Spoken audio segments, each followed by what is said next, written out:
These do have quite a pretty little engine. It's a little twin cam engine, all aluminium. One of the great engines, David. It's one of the great engines. It's one of the great engines.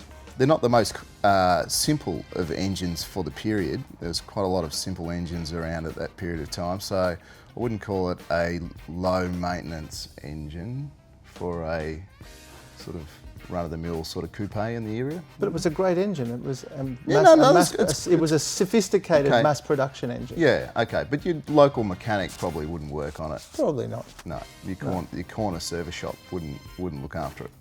Possibly. And if they did, maybe it wasn't such a good thing. Yeah, quite. The thing about this engine is that if you look at the history of mass production engines, and I'm the romantic one, right? The type of engine was first fit into a car in 1954, and they produced it with some modifications and capacity hikes all the way through to 1990. Yeah, so I've got to say, for a 50s engine, yeah, it is beautifully engineered for a 50s engine.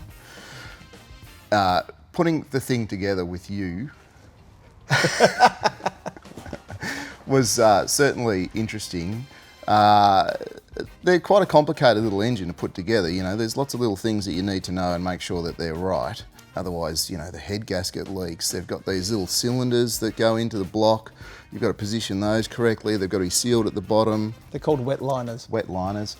There's a lot of things that can go wrong with putting one of these engines back together if you don't know what you're doing. So that was certainly a fun project with Benny, because he's he gets very emotional about stuff.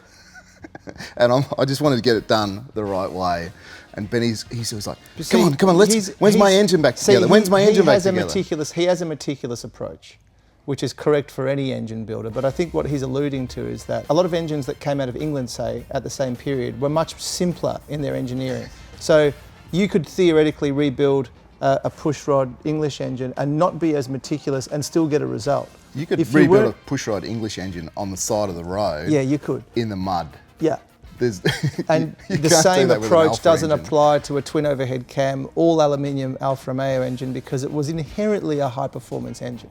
Even if it was mass produced and put into a range of cars and found its way into a van and a Jeep and all that sort of thing, that they were relatively sophisticated.